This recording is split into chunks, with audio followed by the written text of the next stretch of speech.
पाठ 9 नंगे पैर। दोपहर का समय था। बेबी अपने पलंग पर बैठी खिड़की से बाहर देख रही थी। बीच हॉल में रखे रेडियो में 12:30 बजे के गाने बज रहे थे। प्रशांत वातावरण में गीतों के स्वर गूंज रहे थे। सामने का बंद फाटक खोलकर पोस्टमैन भीतर आया। अहाते की बजरी पर उसकी पदचाप सुनाई दी। बेबी को खिड़की से पोर्च दिखाई नहीं देता था। पोस्टमैन की आवाज उसके कानों में आई, पर फर्श पर डाक पड़ने की आवाज नहीं सुनाई दी।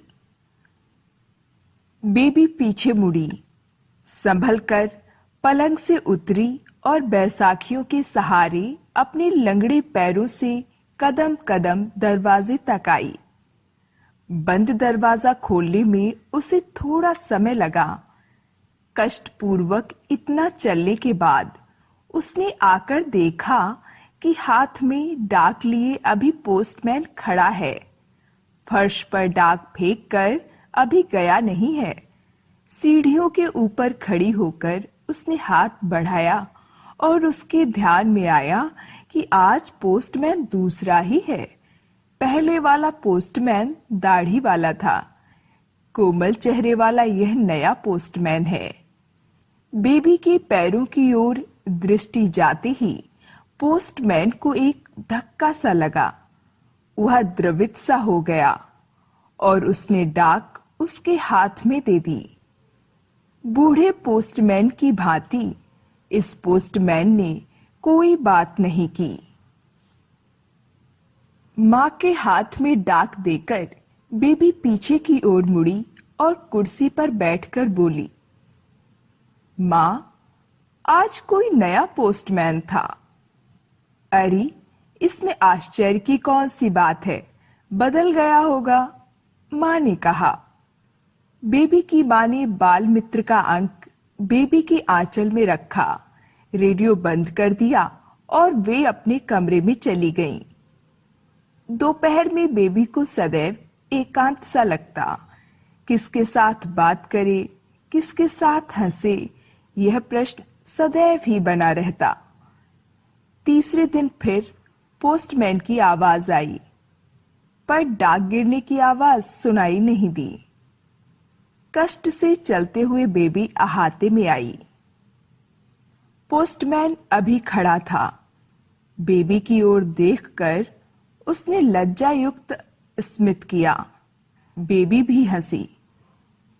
डाक लेकर बेबी ने पूछा, क्या तुम नए पोस्टमैन हो? जी हां। डाक फेंककर तुम चले जाया करो, मुझे आने में देर लगती है, बेबी ने पोस्टमैन से कहा। पोस्टमैन ने बेबी के पैरों की ओर देखा। देर तक वह मौन रहा। इतनी सुंदर लड़की को भगवान ने पैर क्यों नहीं दिए, ऐसा उसे लगा होगा। वह कुछ नहीं बोला, पर उसकी आंखों में इस अर्थ की दया द्रवित हुई। अंततः दया से मृदु हुई एवं दबी हुई आवाज से उसने कहा, लगने दो बहन, पोस्टमैन का काम डाक को हाथ में देने का है, फेंकने का नहीं। वह बोल रहा था, तब बेबी ने उसके पैरों की ओर देखा। कितने मजबूत और गोल गोल थे। एकाएक बेबी के ध्यान में आया कि ये अच्छे पैर नंगे ही हैं। पोस्टमैन ने अपने पैरों में कुछ नहीं पहना। क्यों नहीं पहना? पोस्टमैन सुंदर पग धरते हुए चला गया। बेबी ने सोचा, हो सकता है कि कदाचित उसके जूते फट गए होंगे, वे मरम्मत होकर आते होंगे। डाक लेकर वह कुर्सी पर बैठ गई। पोस्टमैन के नंगे पैर उसके मन से धीरे धीरे लुप्त हो गए। जाड़ा गया और गर्मी आई।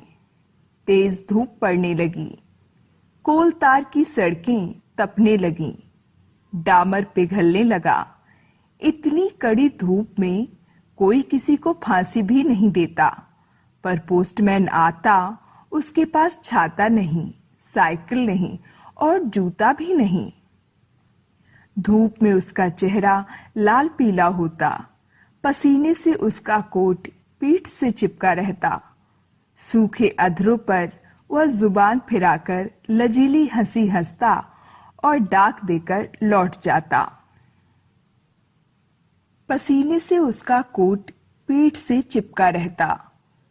सूखे अधरों पर वह जुबान फिराकर लजीली हंसी हंसता और डाक देकर लौट जाता। धूप में जलते नंगे पैर घूमता। माँ, वह पोस्टमैन नंगे पैर ही क्यों घूमता है? बेबी ने पूछा। माँ ने कहा, चैन से कोई नंगे पैर क्यों घूमेगा बेटी? पैरों में डालने के लिए उसे जूते मिलते न होंगे। बेबी ने मन ही मन यह निश्चय किया कि इससे आगे वह उस गरीब पोस्टमैन को नंगे पैर चलने नहीं देगी। यह विचार पक्का हुआ और बेबी को विलक्षण संतोष हुआ। एक बड़ा काम अपने हाथ से होने जा रहा है, इस विचार से वह आनंदित हुई। हमेशा आने वाला हरीबा जब घर आया, तब बेबी ने उसे पास बुलाया और 5 रुपए देकर धीमी आवाज में कहा, मुझे इसके जूते बना दो।